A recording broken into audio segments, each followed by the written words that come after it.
Welcome to the Retail Focus Podcast, a weekly collection of news, interviews, and information from the world of retail. Here are your hosts, Trent Kling and Leighton Kling. Welcome to this edition of the Retail Focus Podcast with Trent and Leighton Kling. Coming up on this special Monday edition of the podcast, we'll talk about JCPenney hitting all-time lows, retail sales in general surging for the month of July on the back of a growing economy. We'll have two interviews lined up for you. The first is with Paul Walsh. He's the Director of Weather Strategy for IBM Services, about the weather data he's been tracking not only for the back-to-school season that we're in the middle of, but also a busy fall season and potentially a winter season that may not see holiday sales in line with last year if weather has anything to say about it. Our second interview guest is Ashley Nickle. She is the editor of the magazine Produce Retailer. She'll talk about trends surrounding lettuce and why lettuce, particularly romaine, has been in the news recently for negative things and what they're doing to try and overcome that. She'll also talk about onions in retail stores and a convenience store chain in Pennsylvania that might be changing the paradigm for the way convenience stores look at produce. A reminder to like us and rate us wherever you do listen, and follow us on Instagram and Twitter at Retail Podcast. Our podcast this week brought to you by MyEmma, a great email marketing platform we'll discuss later in the show. But we begin with Walmart. Walmart took over the retail landscape this week as their second quarter caused its stock to move double digits in a positive direction, unlike JCPenney's maneuvering of negative double digits in terms of percentage points. Walmart beat on both earnings per share and revenue marks as the retailer showed that both brick-and-mortar sales and e-commerce sales are a force to be reckoned with in their U.S. holdings. Adjusted earnings per share, Leighton, came in at $1.29 versus $1.22 expected. Those might not even be the most impressive numbers, though. And not just earnings per share, Trent, but revenue hit $128 billion versus the $125.97 billion expected from analysts. It also beat management guidance, and that's always an important figure, something we'll get into here in just a little bit. This is also a 3.8% jump over last year's sales. Speaking of revenue, same-store sales in the United States increased 4.5% versus the 2.4% expected from analysts. Also, a bit more than company guidance. The company expected 2 to 3% of an increase in same-store sales for this quarter. They beat that. This is a very mature retailer, a fairly mature retailer whose e-commerce efforts are beginning to mature, and this is absolutely stunning that they can increase by this amount. Even a forecasted 2.4% for this retailer would have been amazing. 4.5%, absolutely mind-blowing. I know, Trent, you and I both were expecting around 3%. A very strong figure at 4.5%, a function of both stronger traffic and bigger ticket, so more people, but also more people spending more money. One of the main categories here is groceries, something they've talked about quarter after quarter after quarter, because they are trying to compete on price versus even Dollar General, Target, Costco, everybody in that realm selling groceries, and it looks as though they are at least winning out in that particular category. But however, the big story for us and the big story in major media outlets, the one that everyone is talking about, is those e-commerce sales. And while some quarters from Walmart have been slowing sequentially in terms of e-commerce comps, they have been fairly strong still overall. Obviously double digits, strong double digits, but the stock has fallen once or twice in the recent past as they've turned in a little bit weaker comps in the 30% realm. But this quarter proved to be adequate with another 40% mark. It is always about long-term expectations here with the company and what the company has planned out in the past. Again, guidance, guidance, guidance. It's all about guidance and what it has to do with in terms of full-year expectations from analysts. With this latest showing and their e-commerce comps, the company still anticipates full-year e-commerce comps to come in around 40%. And this second quarter certainly helped that come to fruition. An example of deceleration, however, does lie in the fact that e-commerce comps last year during the same quarter, the second quarter, did hit 50%. So you can see that they are slowing a little bit year over year, but still a massive growth rate for this company. And for reference, by the way, comps are now comprised of every domestic e-commerce retailer that they have purchased this last year. So not only Jet.com, but other smaller businesses that they have felt provide a particular niche for the top line of the company. Bonobos, Moose Jaw, Shoes.com, all three retailers we've talked about on this very podcast. And obviously, They have made other acquisitions that are in the e-commerce realm, but ones that don't have much to do with the actual sale of goods, but more in the service category. So with the acquisition of Partial, the same-day delivery service based out of New York City, that is going to provide top-line support. However, it has nothing necessarily to do with hard and fast goods like shoes.com or Moosejaw or Bonobos would provide. Mark Lohr, the founder and former CEO of Jet.com, who is now the e-commerce head at Walmart, said in so many words at least, merchants or third-party sellers are more attracted to Walmart.com's platform now. And this is something they have struggled with in the past and something that Trent and I have talked about with their jumbled website. It appears now that a lot of third-party sellers may be attracted to coming back on board, or at least maybe they have some new third-party sellers that have analyzed their website, analyzed the traffic numbers going up, seen the fixes they provided on that platform, and they're bringing people back. And now there's more sellers than ever. And I think this is going to be very important. Everyone always talks about Amazon and how Amazon excels in bringing third-party sellers to their massive platform. But you have to look at this as a whole too, because it does bring in its own fair share of problems wherein distribution gets a little harder and fulfillment processes. Obviously, you have third-party fulfillment centers for Amazon, helps them immensely. But also Amazon, and this is a theme for the past 10 to 12 months or so, they've been having to deal with counterfeit goods from third-party sellers. So you have to be very hyper aware of that in this day and age. And of course, Trent, strong e-commerce sales relates to brick and mortar in a number of ways. And that causes some customers to pick up some items in store through online purchases, but it allows them to peruse the brick and mortar store as well. And this is something we've tried to hammer home on this podcast. You know, a lot of e-commerce bulls out there claiming that maybe brick and mortar's day is done, but we continue to see e-commerce sales be robust in markets where a store like Walmart has a larger brick and mortar presence. And we're starting to also see the e-commerce platform be bolstered by the presence of a store like Walmart Neighborhood Market, which now is creating parking stalls specifically for grocery pickup all throughout the country at most of their locations. And again, e-commerce is something that we were bearish on when we first started this podcast for Walmart, simply because their site we felt like was somewhat of a disaster. And we were even somewhat critical of the Mark Lohr hiring as their e-commerce head when Walmart did take over Jet.com. But he has done a great job, and it's time for us to give credit certainly where credit is due, as Walmart has turned things around in the last 2.5 years in the e-commerce realm. Such a huge turnaround. And again, to this point, regarding brick and mortar being leveraged to build e-commerce sales, CEO Doug McMillon said on the earnings call that he was very pleased at how the customers were responding to that connectivity between brick and mortar and e-commerce. Something a lot of people talk about is removing the friction, removing that line in between the two.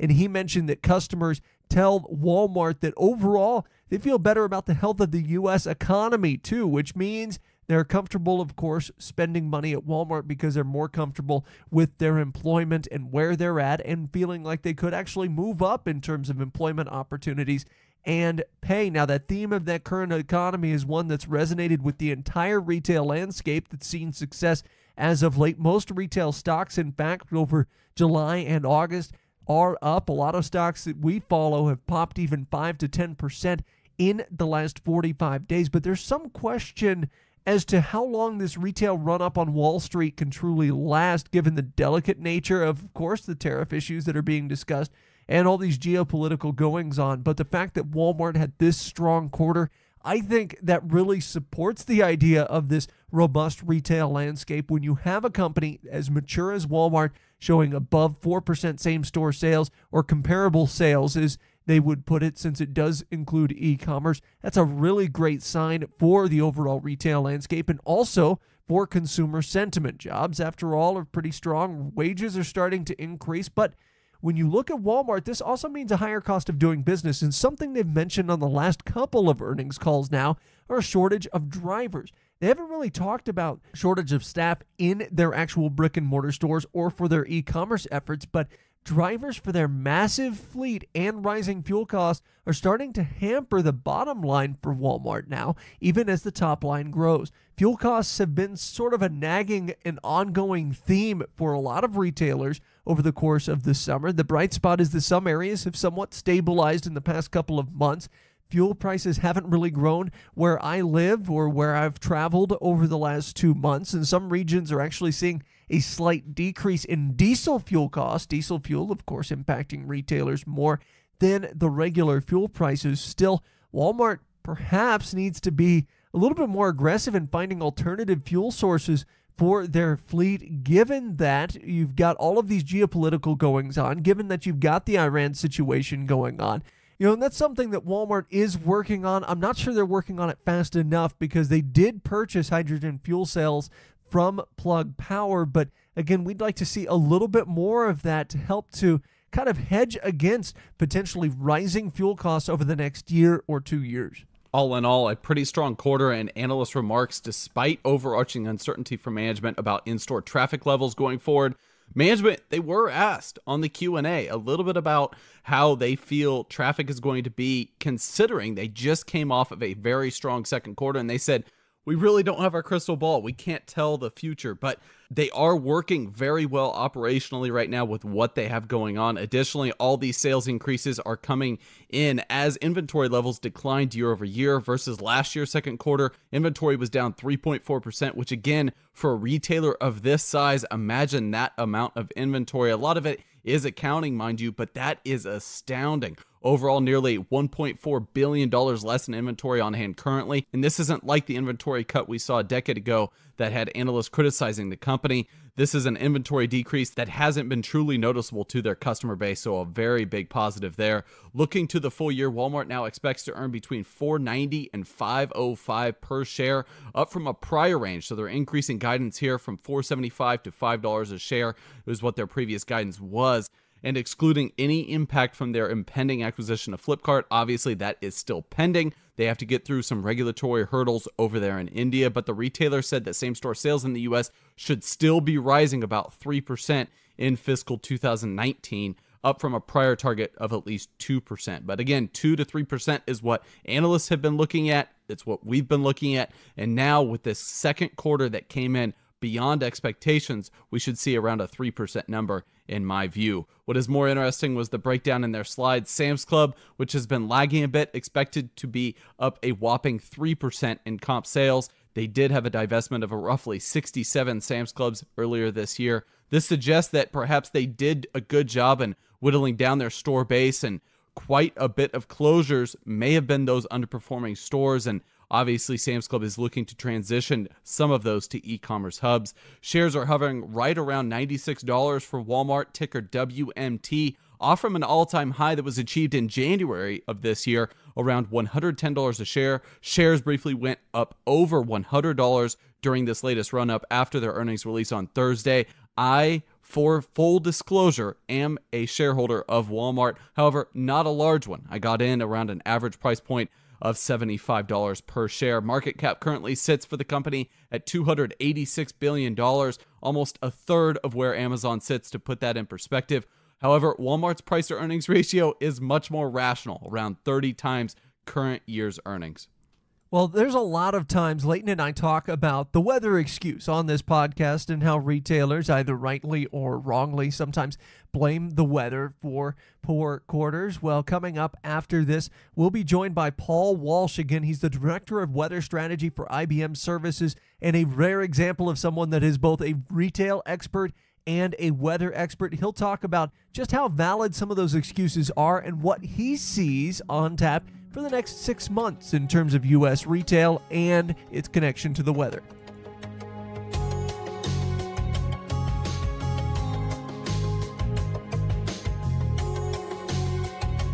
Now, here's some advice for anyone that sends emails to their customers, and for you e-commerce retailers out there, I know you do.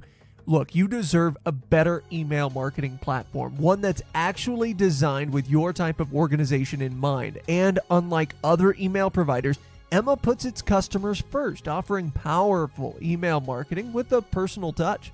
With Emma, you'll have everything you need to connect your data, build your audience, and do your most successful marketing ever, because their easy-to-use platform makes advanced functionality accessible to everyone on your team with no technical skills required. You can even connect Emma with the services you count on to run your business every day, like Salesforce, Google Analytics, not to mention Emma's award-winning team is always ready to support you on your email marketing strategy, design, list migration, and much, much more. Actually, next week on the podcast, we'll be joined by an expert from Salesforce. But what I'm asking you to do now, in the meantime, is put the power of email experts behind your marketing. Request a customized demo of Emma's email marketing platform today at myemma.com. Again, that's myemma, EMMA.com.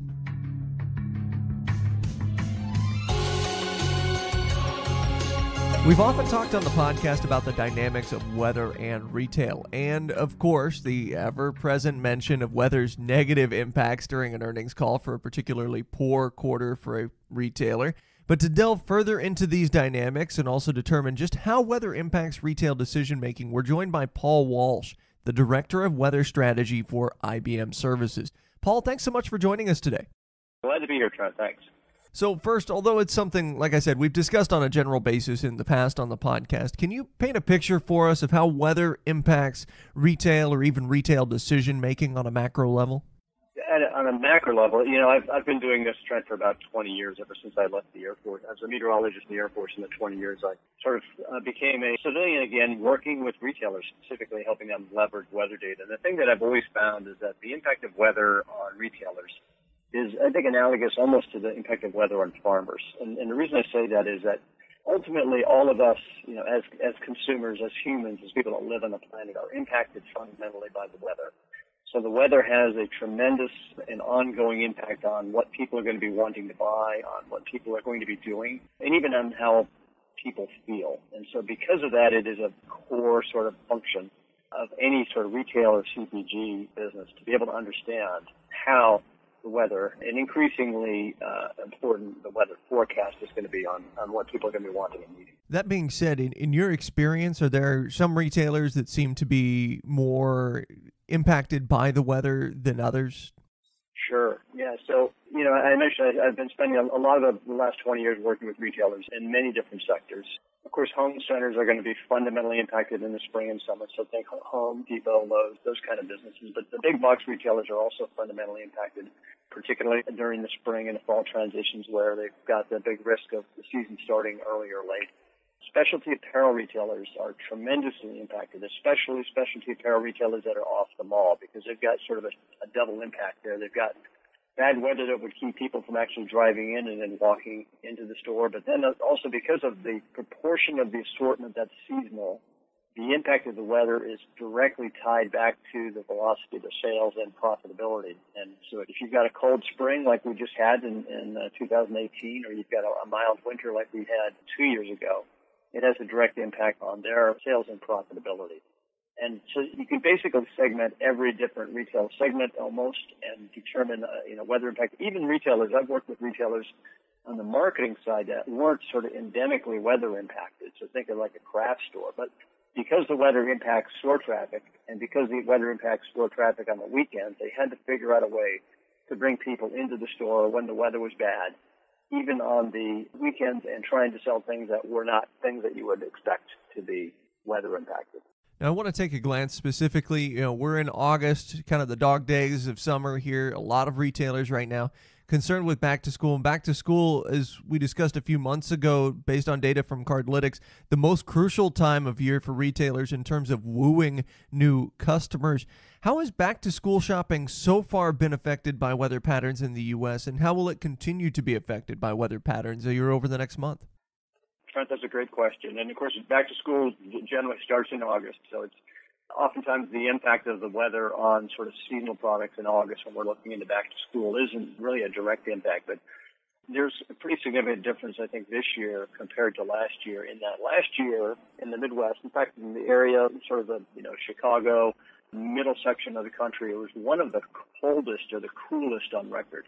So I think what happened last year is that we got a little bit of a boost on back to school, because when you start getting up in the morning in August and the temperatures are, cooler than they would normally be, it sort of starts some early mojo for back to school, and this sort of contributes to a sort of an earlier start.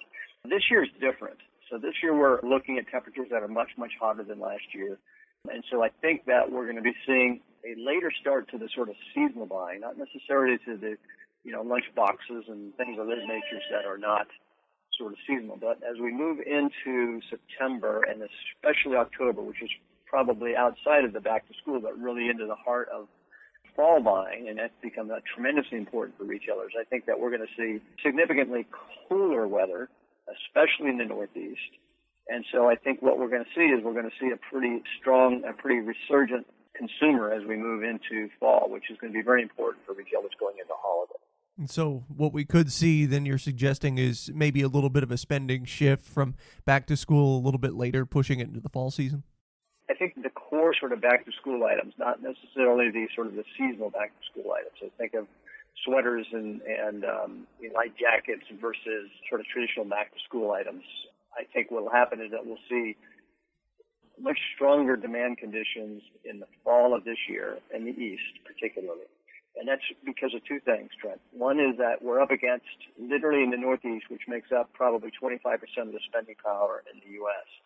Last year in the Northeast was literally the warmest October in over 120 years. And our longer range forecasts now are indicating that it's going to be possibly even a cooler than normal October, both in the Midwest and also in the Northeast. So what that comparison tells me is that we're going to see a lot more demand for that sort of early fall items, number one. And number two, what ends up happening, Trent, always is that when you're coming off sort of a long, cold winter, which is what we are for the eastern half of the country, if you recall, we didn't really have a spring. When you start to get that early cool in late September and October, that sort of triggers those memories. And what that does is it causes sort of a jump start really to the fall and even to the winter selling season. And it's going to be important because I think we're going to be up against some difficult comparisons when we get into holiday. Now, this is interesting. This is something that you've kind of referenced already in your answers, but you talked about regions, Northeast, Midwest. How difficult is it for weather analysts, and moreover, how difficult is it for retailers to kind of figure out what weather patterns are going to be across such a geographically diverse nation as the United States? Yeah, that's a great question. And the one thing about the weather in the U.S. is that it's different. And it's a very big country. We've got populations all over the country, and the weather's never the same from one region to the next. And so what's happened now and what's new, I guess, is what's continuing to be new, is our ability to use data and analytics to understand it at a pretty granular level, even down to a store level, how the weather impacts customers in the local area or even within the sort of footprint of the store. Measure that. So you can measure that analytically, and we're getting really, really good at being able to measure both the impact of the weather, but also measure the impact of other sort of ancillary things that are going on around that store, so sporting events, et cetera, et cetera. And then by doing that, you can get a baseline, so you can understand, okay, what was the impact of the weather on a particular product category sales last year for a particular location. And then using that same information, the same data that you created, create a forward look and then populate that with weather forecasts basically so that you can understand how the change in the weather will likely impact what people in those local neighborhoods, for example, are going to be wanting and needing. And then use that data, aggregate it up to a planning region that makes sense, so whether it's a district or a region, but then use that information to basically optimize assortments and change the way that they market. And by doing that, they get a better sense, a better understanding, certainly, of what people are going to be wanting and needing. And what I always like to say, Trent, is that it's a way that retailers are doing two things. Number one is they're better able to leverage this environmental data to better serve their customer. But they're also helping their customers be more resilient because the weather is just continuing to be, even increasingly impactful because of the fact that there's more of us. And also, this is a really important point, Trent, most of us here in the U.S. are walking around with smartphones in our pockets. So therefore, we're checking the weather more than we ever have. And so the impact of the weather on customers and the impact of the weather forecast, which is increasingly important, is growing almost exponentially. So it's become a data point that retailers are much more seriously looking at and much more seriously looking at as the data point that can be integrated into both supply chain and demand chain systems. Those are a couple of really great points in terms of the impact, particularly the fact that everyone now is so connected with the weather versus 20 years ago where you had to wait for the local weather forecasted on the 6 or 10 o'clock news even. While we're talking about advancements, you're discussing all this granular data where you can break it down almost to the store level or region or district or whatever it might be. And I'm guessing that a lot of this technology didn't exist 15 to 20 years ago. So what's the acceleration in technological advancements regarding weather forecasting and long-term weather forecasting been like? We're getting better, it seems like almost every day, at being able to anticipate what the weather's going to be, and then secondarily understanding, as we talked before, about how that's going to be impacting customers. We do, here at the weather company, obviously part of IBM, we do forecasts that go out about 7 months. And they're monthly sort of regional forecasts. And what those are used for from a retail perspective, to be able to understand how at a region level temperatures are likely to trend compared to normal, like temperature and precipitation. The utility of that, of course, is in terms of product planning, in terms of distribution, across the country. Where it really becomes valuable is when you take that data point and you input it into a statistical model that you've created based on historical data, both weather and sales data. And by doing that, then they're able to sort of continually adjust and adapt to how the weather is likely to change and how that likely impact is going to impact their business. So they use the longer range forecasts, which are becoming, increasingly accurate. At the weather company, we've been doing these kind of long range forecasts for the energy industry for probably 20 years. And so that skill set is getting better and better. And of course, those short range forecasts, going out about 10 days are tremendously accurate to the extent that, the forecast for today is going to be right 9 times out of 10, or probably more than 9 times out of 10. So where that short-range forecast comes into play is from a sort of a near-term distribution perspective, so moving product from the warehouse into a store, if it turns out that the store is going to be light on inventory that they know is going to be needed based on that weather forecast.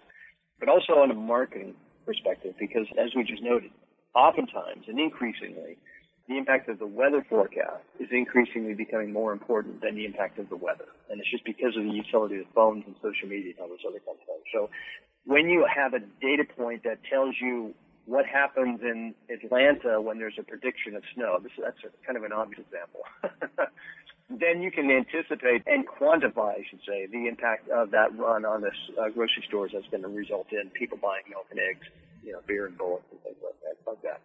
So that's how the technology is changing in terms of being able to better understand from an analytical perspective how the weather is going to be shaping what people are going to be wanting and needing. I mean, at the end of the day, it comes down to understanding exactly what your customer is going to want and being able to use the weather data and analytics to understand what your customer is going to want before your customer knows that they're going to want it, which is cool, I think, actually. Well, you touch on just the accuracy of these forecasts. You're talking about long-range forecasts being accurate in the neighborhood of 90%, and yet every year we hear on these earnings calls from a variety of retailers, oftentimes they're very quick to blame weather for a bad quarter, even though, assuming they have access to this type of data, they were able to prepare for it. Yet they very seldom give public credit to weather for a good quarter. It's kind of almost an attribution bias, if you will. In your opinion, and I know this kind of depends on the type of retailer, just how much is weather to blame or to credit for a good or bad year for a retailer, given that a lot of retailers have access to this type of technology and they should be preparing well in advance? Yeah, great question. And we did this Institute of Business Value survey, and one of the things that was with 1,000 C-level executives from around the world, I think there was about 150 retailers in there. And by and large, what the C-suite survey told us was that the bias was towards weather as being a negative impact on business, and there was a very small sort of subset of people or percentage of answers that indicated whether it was a positive. And so you do hear on earnings call this quote-unquote weather excuse used quite frequently. But what I like to say is the weather is really not an excuse. It really is a reason for people either buying or not buying product categories. Generally, when you hear weather mentioned on earnings calls, it is valid. It is a bona fide reason for people not buying. But increasingly, it's becoming not a very good excuse because of what we're just talking about, the increased adoption of data and analytics to optimize both supply chain and demand chain. Now, the one thing, Trent, that we can't do, probably in our lifetimes anyway, is completely erase the impact of weather on business by being able to respond immediately to changes in demand and to be able to market exactly right based on weather. But what's happening now, in large part, and again, I'm part of the weather company. I've been a weather guy for more than 20 years, let's just put it that way, but doing this kind of work for the last 20 years. But one of the things that's really accelerating the adoption and the integration of weather data is the fact that IBM bought the weather company about 2 years ago.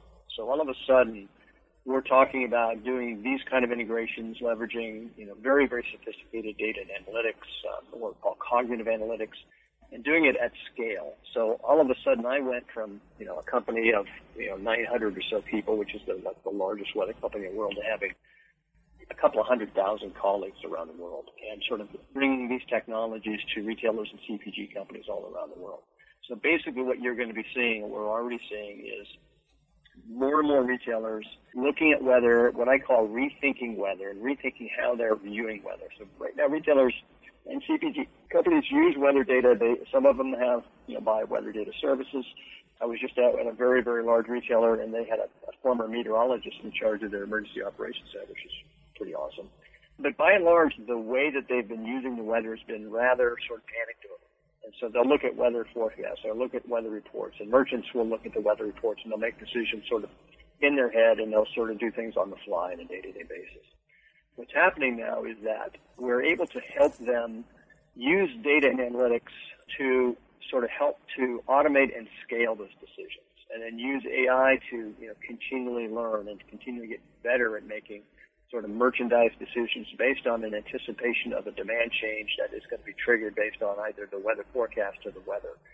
And then use that same underlying data to adjust supply chain, adjust distribution, to make sure that the stores that are in the path of an early October cold snap have enough sweaters, but to also use that same underlying information to power marketing messages, so that while you're preparing the stores to be able to fulfill the demand that's going to be coming, you're also using that same underlying analytic to drive marketing messages, both from paid media and also via loyalty programs, so that you're now also creating incremental demand. And so if you are a retailer and you're really good at it, you're actually going to be taking demand from your competitors and bringing that into your store. Because you've used the same underlying data to optimize your supply chain, and therefore you've got the product and inventory to meet that demand, you're both selling more, you're selling more profitably, and you're gaining share. And so that's the vision. That's what we're working towards. And retailers, and I work globally, so I work in the last year or so, I've been spending a lot of time in the U.S., North America, obviously with most of the biggest retailers in the world, actually, and also in the U.K., and all of them are in various stages of taking this kind of approach, this sort of a systematized, integrated approach, leveraging the available data that we have, leveraging the audiences that we have. And by that I mean, just from the weather company alone, because of the distribution of our data, both on our own app here in the U.S., which is, probably a top 10 app. We have tens of millions of people using our data every day. But because we are also the native app on every iPhone in the planet, we're the native app on the Samsung Galaxy, we're the native app within Facebook, we've got this massive audience. And so when you can take the underlying data I just mentioned before and then leverage that and be able to communicate product availability in advance of a weather system, and you can do that anywhere in the world, you're starting to make a really, really big difference. And we know that even from the C-suite study that we did, that retailers are telling us that if they were able to integrate weather in this kind of way, they expect that they could see north of a 2% impact in terms of sales and revenue. I don't have the numbers in front of me, Trent, so I don't want to give you the exact numbers, but it's really a big opportunity. And to back to your point about the weather excuse, that's where that paradigm is going to be changing, I think, over the next 4 or 5 years, where it's going to move from being an excuse to being a very valuable tool to be able to capture sales, capture share, and increase profitability. Anything that has the capability to increase top line 2%, that's a substantial increase right there. Well, Paul, before we let you go, I want to ask you, you mentioned early on in this interview regarding holiday sales, we might see a few unfavorable comps in terms of weather versus last year. I was wondering if you could unpack that a little bit and tell us what you're looking at for the holiday season for the November to December shopping period. Yep. And so, of course, November, December is still quite a ways out. Our forecasts are just starting to sort of get there in terms of our forecast changes versus normal. So what you want to do is to get a sense for how the year is likely to change. You want to start with what we call climatology, or basically what are the average conditions, by region in the country, and then how does that compare to last year, and what would that likely mean on consumer demand? To go back, so the first thing that I typically do is I look to see what happened last year. Okay, so 2017 in the eastern half of the U.S. was literally the coldest winter in 4 years. Of course, most of that happened in the eastern half of the U.S. So draw a line straight down the middle of the country.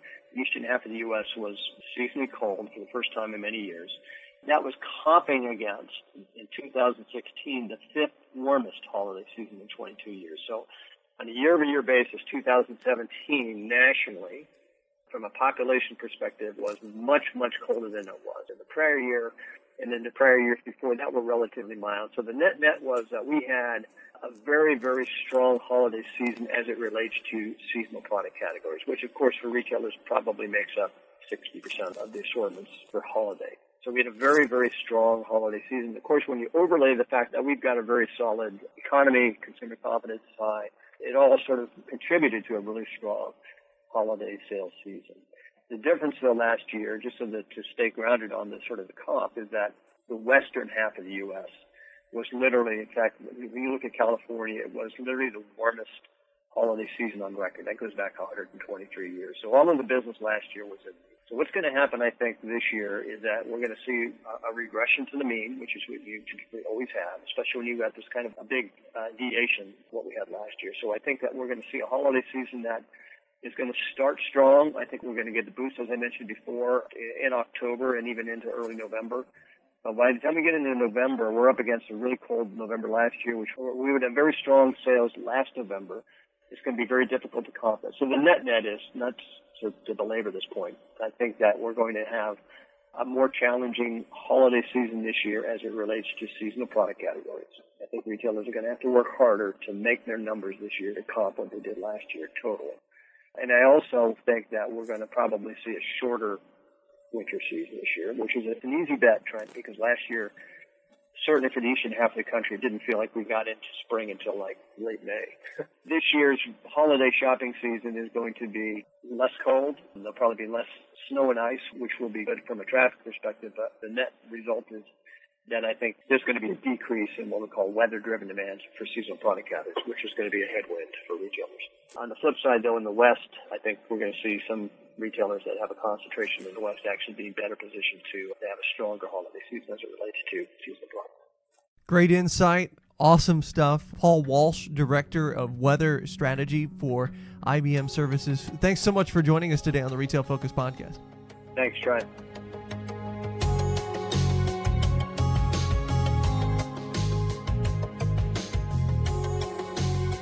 Once again, we thank Paul Walsh for his time, and we move on with our second news story of the podcast. As JCPenney shares tumbled over 25% on Thursday with a poor earnings report and increased uncertainty around finding a CEO and their merchandising strategy. Now, a couple of weeks ago, I discussed their strategy of promoting baby apparel and also baby items like cribs and bedroom sets on a recent Looking Ahead segment on the podcast, as the company hopes to keep people interested, particularly people within shouting distance of a Babies R Us.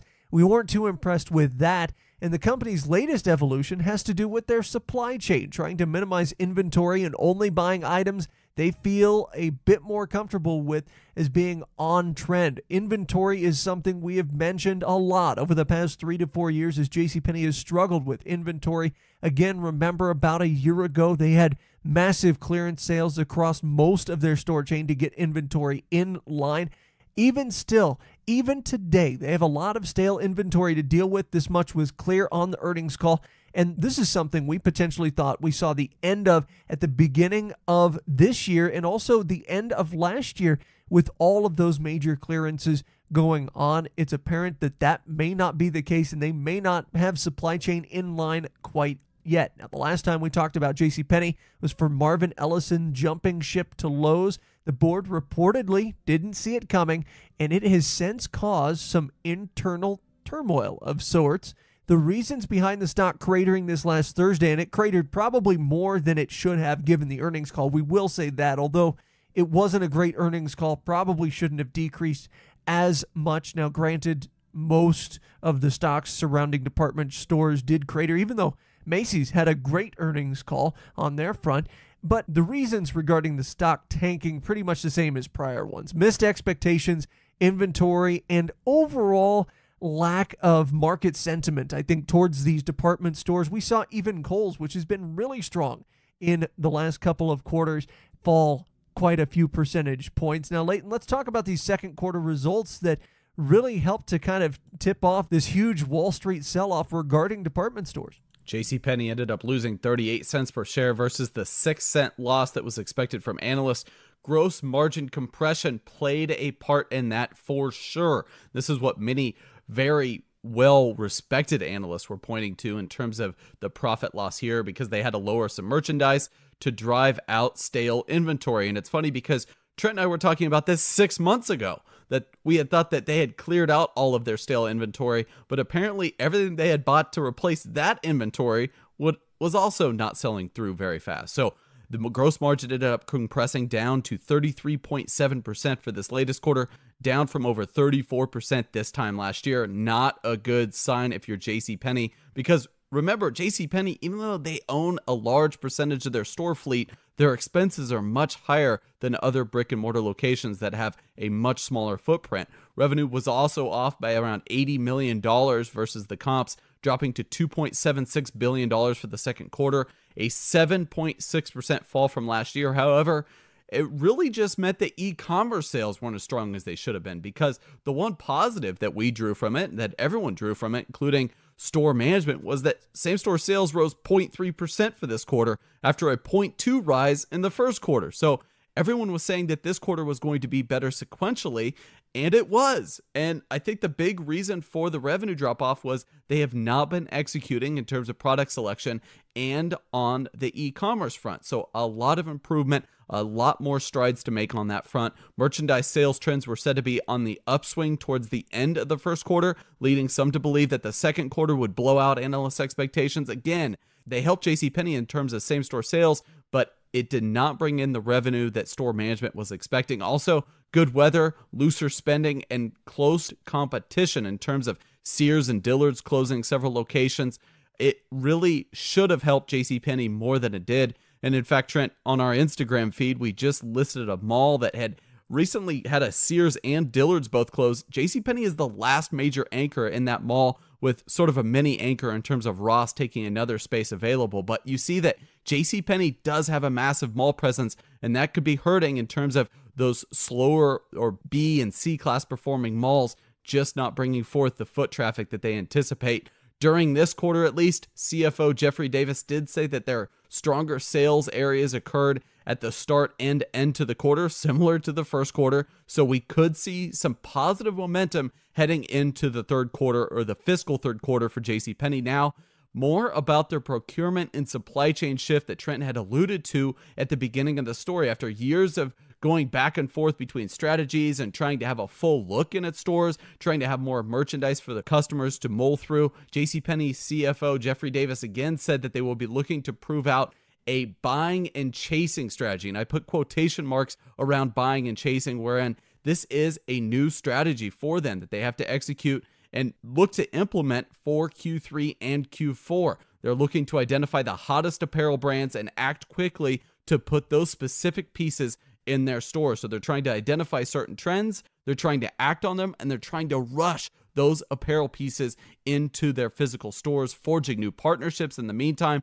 to better identify these trends. There's a lot of people that have actually made careers on Instagram and other social media platforms looking to identify certain trends and certain apparel pieces that go along with influencer marketing campaigns. It's quite an interesting market right now. Still looking towards the same demographic, however, older mothers. They're looking at women between 45 and 55 years of age. This is their remarks. They said that they feel as though they have a certain niche out there, a certain niche in terms of a demographic that they need to be targeting, and that their sales efforts, their procurement efforts are still circulating around that methodology.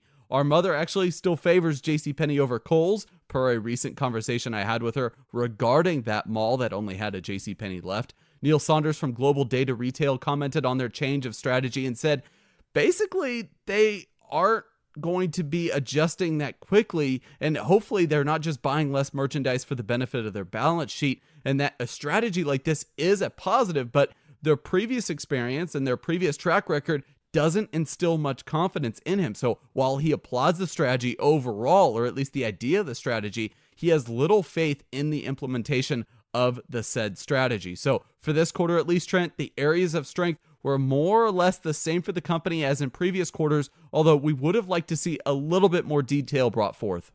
Yeah, they were kind of vague in terms of the categories that were the areas of strength. They mentioned women's apparel, which, by the way, Leighton, glad one of us still talks to our mother on a regular basis. I feel kind of guilty because you've talked to her more recently than I have. Children's, also a strength for them. Jewelry, Sephora, and then the ambiguous and so on. Underperformers, actually handbags were in this category, which is interesting because handbags have been an on-again, off-again strength for JCPenney over the last couple of years. Home, also a down category. Women's accessories, despite the fact that apparel is up for women, accessories down, and shoes also down. And you know, honestly, as we were looking at it, accessories at this point really shouldn't be a point of weakness for JCPenney. If women's apparel is reportedly beating store comps and Sephora is bringing in the right demographic, honestly, accessories should be following right behind those, especially in this economy where more people have expendable income. Now, despite our belief that more detail could have been given in terms of category performance, they did say that multiple brands saw strength in apparel. In terms of brands, national brands and private label brands both drove sales somewhat for JCPenney. Nike, Adidas, Champion, and Puma performed well as far as the national brands are concerned. All athletic brands, it would bear mention. Nike, of course, having the store within a store areas in JCPenney stores. And as far as some of the other notes on the earnings call, 667 current Sephora locations now, and most are either undergoing a refresh right now or most have already undergone a refresh. Some, as we noted before, have taken over more store space. Makes sense if something's having success. Give it more square footage, especially with a firm like JCPenney, whom we've covered in the past. They've got plenty of square footage to play with, and that's a win-win in terms of giving Sephora a little bit more space. Some Sephora spots we've seen in JCPenney stores actually a little bit too small, and it gets crowded around those areas, so it doesn't give the salespeople adequate space to give one-on-one attention, which those spaces have been known for doing, and that's a crucial part of the sales, is that one-on-one attention. And by the way, those baby shops that I mentioned on a previous episode, this is more of a section within a store. These are getting rolled out strategically to 500 stores within 3 weeks' time. Those baby shops are going to have cribs, high chairs, strollers, car seats, diaper bags, bottles, and more. And with that, management took the time to readdress, rather, the toy section that they've actually ended up bolstering over the last couple of years. They said they've actually lacked in terms of their brands there. They want more national brands in their toy selection. And when we read this, Trent, we were totally taken back because this should have been priority number one for them. They saw Toys R Us declining. Toys R Us was closing stores. They saw other retailers dropping their toy selections. Why wasn't this a priority to get national brands, big name licensing deals done for their toy sections, especially this last holiday season where they said that the toy sections would be a focal point for customers coming into their store. They felt like they could really take advantage of those toy sales and that would boost top line revenue. And we were excited about that. Little did we know they didn't really spend much time trying to acquire the better brands for their stores. Big brands and big license selections, like I just said, are what drives the toy business. It's sort of cyclical in that nature, in that a big movie may come out, big name happenings come out, and those staple toy sets from Hasbro and Mattel, where they are already licensing deals from those big name movies, those come out, kids want them. Kids want them immediately, and if JCPenney doesn't have them, guess what? Parents are going to be buying them at another retailer. So that totally took us by surprise, but at least JCPenney management is at least now addressing it. Better late than never, I suppose, on that front. Lastly, the CEO search that nobody was supposedly ready for there. The chairman of the board said it is, and I quote, going well, and the board has met with qualified candidates. They're expediting the process too, according to remarks made throughout the earnings call, because they want a successful conclusion. However, you can't necessarily have one and expect the other. You can't expedite an entirely massive process of finding a new CEO for your company, wherein Marvin Ellison just left and no one knew about it. It's tough because they need leadership as soon as possible, but this is also a process that you really don't want to have to rush, because if you get the wrong person in the job, we've all seen how that turns out for JCPenney, as in the recent past. Trying to liquidate all of your inventory, trying to have an upscale strategy, that didn't work. This latest strategy was a little slow to transform the company. It's very interesting. I'm extremely curious as to who they pick for that CEO spot. Shares have suffered ever since last week's earning release. Again, it wasn't all about the CEO. All-time lows for the stock headed around $1.60 per share. Now a dismal market cap for the company as of Monday of this week, $527 million. And you see that Sears, for reference, $131 million market cap, almost a micro cap stock there. JCPenney, one last note, has around $4 billion in debt. A lot of people have said, hey, they should be paying off that long-term debt, but it's not something they can necessarily do, especially as they just cut their earnings per share guidance to negative 80 cents to negative $1, whereas prior guidance, it was neutral. That's sad to see for a JCPenney that again had broken into a profitable stance not too long ago. Well, coming up on the podcast, our second interview guest, Ashley Nickle. She's the editor of Produce Retailer. She's going to talk about what growers are doing to combat a possible image issue surrounding romaine. She's also going to discuss onions and how onion sales have increased over the past year. And we'll discuss a convenience store chain in Pennsylvania going fresh.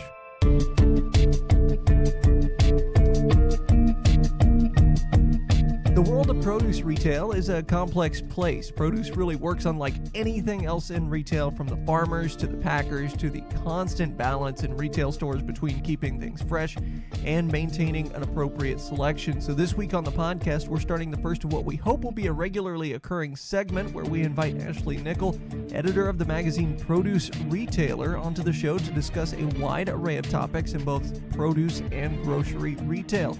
Ashley, thank you so much for taking the time to join us. Thank you so much for reaching out. We were happy to contribute a little produce perspective for you guys. So you guys are very prolific there at Produce Retailer, but we wanted to touch on a couple of stories in particular in this episode of the podcast. The first topic we're looking at today really has its roots back in April, where there was a fairly large E. coli outbreak that seemed to be isolated to romaine lettuce. We're about 4 months removed from that. What were some of the immediate impacts from that now that kind of the dust has settled around it? Well, obviously on a supplier level, when you're talking about the growers who grow this product, of course, we saw demand fall off completely in the wake of that outbreak. Now, it's rebounding to some degree now, had come up a little bit since everything kind of settled down. There's actually a shortage going on now of iceberg lettuce, so that will help with the demand for romaine a little bit too, just because people need an alternative to iceberg because it's getting a little bit hard to come by, and the price has doubled as far as the USDA shipping point prices even in the last week. So that's kind of the latest in terms of supply and demand there.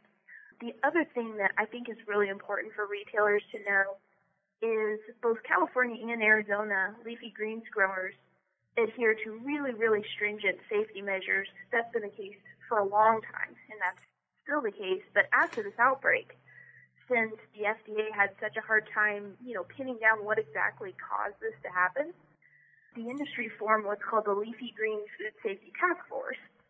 And again, because the FDA really wasn't sure what happened, this industry task force has put pretty much everything on the table to really examine best practices and really get a handle on, okay, what are we doing now? Is there anywhere we could do better and tighten things up just to try and take that extra step in trying to prevent outbreaks? And so they actually have had a couple meetings now. They made some recommendations. I think it was about 2 weeks ago, actually. They're being, kind of looked at and finalized now. So it's something where obviously when you have crops grown outside, there's no way to make it 100%, guaranteed safe, but it's very safe, and then we're going to make it even safer with all these different measures they're taking a look at now. Something you touched on I found interesting, the increasing cost of iceberg lettuce, especially since we've grown kind of accustomed to seeing iceberg lettuce as kind of the entry-level lettuce price point, particularly in a lot of pre-bagged products there. I was wondering if maybe the increased price of iceberg lettuce might help to rehabilitate the image a little bit in romaine if romaine did suffer from any image problems after the outbreak. Well, I think there's definitely that likelihood just because, as I said, because the supply of iceberg is lower, people are going to have to stock something. And, of course, romaine has been a really affordable alternative, which obviously is not necessarily ideal for growers, but it is a good way, hopefully, to kind of get their visibility and, just normal interaction with that particular vegetable back up, especially as the fall and winter seasons get a little bit closer when production does typically switch back from California to Arizona, which is, of course, where the problem started back in March.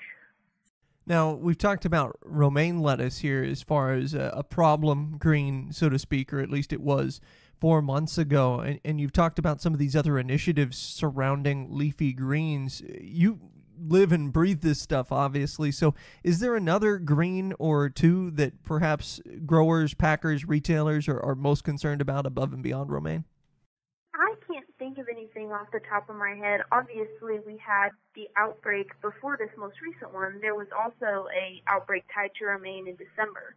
And so not only the effect of this most recent one, but kind of the back-to-back, the two within about 6 months, the alerts going out. And what was also difficult is those being tied to romaine in general, not a specific company, which is normally what we see with outbreaks like this. One of the things that was interesting in how all that unfolded is a lot of times people would refer to it as a recall of romaine. Well, there really wasn't a recall because they didn't know where, the contaminated product was coming from. That's why everything sort of got hit in terms of perception and prices going down and all that kind of thing. And again, they're still looking into, why romaine in particular. And some of those different work groups of the task force, they're looking at everything from specific factors in the 2018 outbreak. And one of the things that stood out to them was just kind of some funky weather conditions, a lot of wind, just some things that they don't normally see down there this time of year in Yuma, Arizona, where production is in the winter. And so one of the things that they have looked at as far as safety practices to enhance is in this document called the LGMA metrics. So LGMA is the Leafy Greens Marketing Agreement. And basically, these are food safety best practices for leafy greens growing that are followed by pretty much everybody in California and Arizona who's growing that product. And those folks are audited on those practices 4 to 6 times a year. So it's really strictly enforced. They're really on top of this stuff. But one of the things that they looked at implementing going forward is if they have weird weather conditions, whether it's, really extreme wind that's whipping things around or different things like that, is having kind of a safety protocol to follow and evaluate after the fact. Okay, what are we seeing as far as how this might be affecting quality? Is that something that maybe could lead to a bad situation down the road? Is just putting more of those evaluation procedures in place. They already have them for things like flooding, so they have a really great framework in place that they can already follow on that front. So, I don't know if you refer to it as a problem green, because obviously it's something that's been, really successful and really enjoyed by so many consumers until kind of these big scares just recently. It'd be interesting, too, to see kind of what the follow-up is on that and some of the new protocols that are being put in place. Well, I want to change topics here. Produce Retailer just came out with an interesting story. Actually, if you go to produceretailer.com right now, it's on the homepage, and it's about onions. And I think the first sentence is what caught us at the podcast off guard. Per capita onion consumption in the U.S. was up a whopping 15% last year. And it's not like onions are in a position of sudden strength like what we saw with kale 3 to 4 years ago and what we've seen recently with Brussels sprouts. They've pretty much been a kitchen staple for the last several decades. So what are some of the reasons for this increase in why are retailers seeing suddenly larger volumes of onions going out the door? Well, one of the things from that story that we gathered from suppliers that we spoke with for that article, just some of the food trends right now that are going on, whether that's plant-based eating, clean eating, minimal ingredients, all that kind of stuff dovetails really nicely with a lot of produce items, obviously. And onions are one of those that are just so versatile. I mean, you can use it in everything, no matter what kind of diet you're on, no matter what kind of eating trend you're pursuing. They kind of fit really nicely in all of those.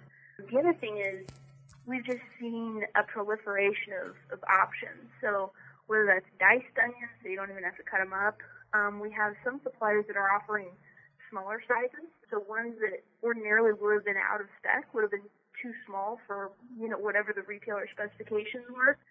Now they have them where they'll brand them as this way you're not having food waste, or, smaller size for single serving or things like that.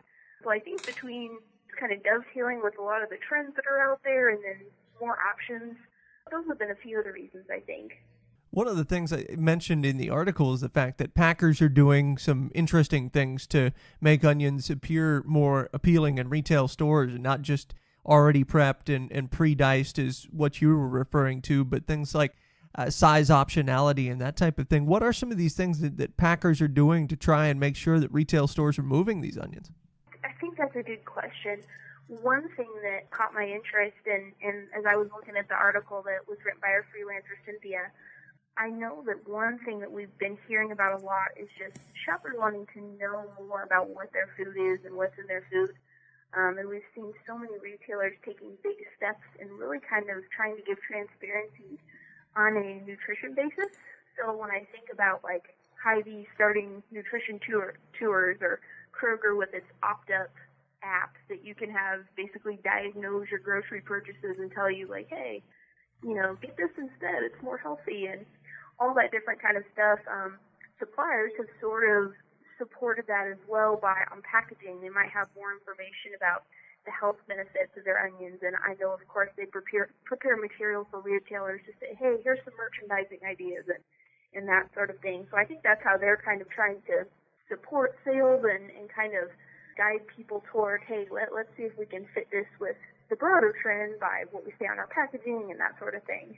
We'll close out with one final story, and one thing that stood out, again, a recent story from you guys, I believe about a week ago, but Rutter's convenience stores based out of Pennsylvania, they're now starting to provide more local produce on top of just their traditional produce offerings. This caught our eye not only because this in and of itself is notable, but we're seeing more and more convenience stores, it seems like, head towards fresh produce. Overall, is this something that you've seen is more of a trend in the produce industry?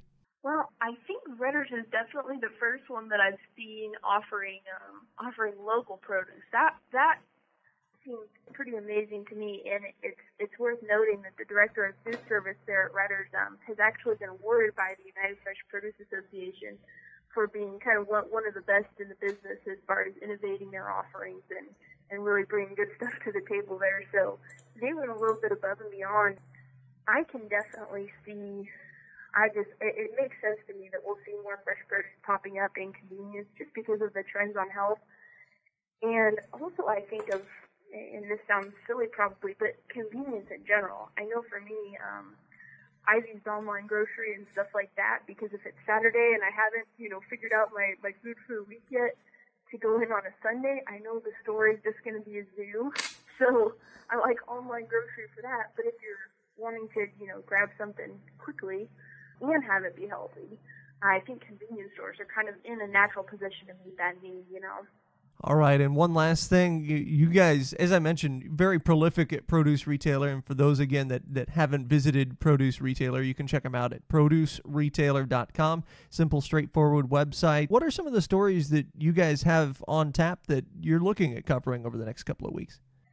Well, one that we will have coming to our website here fairly shortly, we've got our August and September, physical issue of Produce Retailer on the way, and our cover story for that is actually food service inspiration for retail. So kind of how to figure out when and how to follow the crowd in terms of food service trends. We actually had an industry event, the Produce Marketing Association's annual food service conference and expo, and so we really dive into, what's happening at restaurants. What are some of the things that people are seeing there that they're going to be looking for when they come to your store? So that's kind of the overall thrust of the issue. And We had a lot of fun digging into kind of the different angles of that. So that'll be one to look out for coming up from us. Awesome stuff. Once again, Ashley Nickle, editor of the magazine Produce Retailer. Thank you so much for joining us today on the Retail Focus podcast. Thank you so much, Trent. I appreciate it. As always, we may have a position in or against companies we discuss on the podcast. Do not invest in stocks solely on the input of the podcast hosts.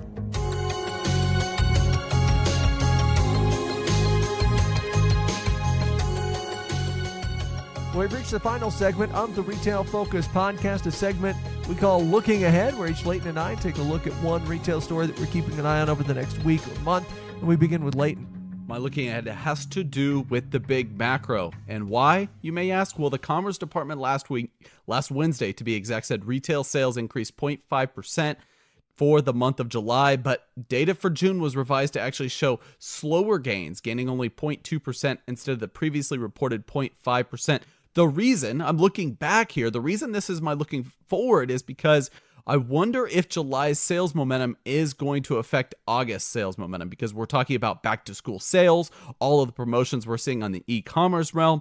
I'm very curious to see if August sales are as robust as July's. To shed a little light on those numbers, just really quickly, you see that retail sales in July increased. That was a month-to-month number, Trent. That was a month-over-month number. So if I say sales increased 0.5% last month, that means they increased 0.5% in regards to June sales. However, if you span it out a little bit further and look year over year, the month of July, this last July, increased 6.4% from a year ago. And why is that exciting for us as retail analysts, if you will, or retail gurus? It's because these numbers are actually jumping ahead of GDP numbers. GDP surged 4.1% annualized rate through April and June, and you see that retail sales are actually besting that number. And if you look at GDP last year, just over 2%. Look at inflation, just over 2%. So retail sales, it is real. People are buying more. And what's interesting, Trent, is for the month of July, clothing sales ended up rebounding a little bit, 1.3% rise there after some headwinds in the April and June timeframe. So very good sales there. Anytime you see that clothing sales are strong like that, you have to note that other sales are also going to be strong. Auto sales, which I should say that we don't cover on this podcast much, those also rose. Cars are getting a little older. People are making those big ticket purchases. So sales overall in nearly every category saw green. Online and mail order retail sales increased almost 1% as well. Obviously, Amazon's Prime Day had something to do with that. But for August, how is that going to translate? The analysts that read this report, a lot of them put out different memos saying that that is actually a good sign of things to come, because in terms of momentum, you love to see that. Historically, a strong end to Q2 really means a strong beginning to Q3. I want to rewind to something you said, Leighton, calling us potentially retail gurus. I'm not sure I'm a guru of anything other than mediocrity. Well, goods prices considerably increasing has affected Kimberly-Clark's outlook, although Kimberly-Clark's stock has been up late, particularly over the last few days. They did announce last week that they were increasing prices on many of their bathroom tissues, their Kleenex tissue as well, Viva paper towels, Huggies diapers, Pull-Ups training pants, and Goodnights pants as well. This price increase should take place in the fourth quarter, and this is to offset what they call significant commodity cost inflation. This price increase comes despite the fact that Kimberly-Clark has unveiled a number of cost-saving measures, one of them called the FORCE program, or Focus on Reducing Costs Everywhere. They estimated that for 2018, their cost savings, in part due to this program, would be around $425 to $450 million. So despite the fact that they have this program in place, they're having to increase costs in retailers or increase the cost to the retailers. And the reason I'm looking ahead is, how are retailers going to react? Is there going to be some pushback? And above everything, will there be some marketing of private label brands above the Kimberly-Clark owned brands because retailers aren't able to extract the margins they're used to extracting on Kimberly-Clark run products. Well, that'll do it for this edition of the Retail Focus podcast. A big thanks to you for listening. Also, a thanks to myemma.com for supporting the podcast this week. Thanks also to Paul Walsh, Director of Weather Strategy at IBM Services, and Ashley Nickle, Editor at Produce Retailer, for joining us on this episode. Coming up this next week, we'll be joined by a representative from Publicis Sapient and a representative from Salesforce to talk about their latest report, suggesting what retailers might be able to do to further blur the line between e-commerce and brick and mortar. Until then, so long. This has been the Retail Focus Podcast. For more, visit our website at retailfocuspodcast.com and subscribe on iTunes or Stitcher. Follow us on Twitter at Retail Podcast.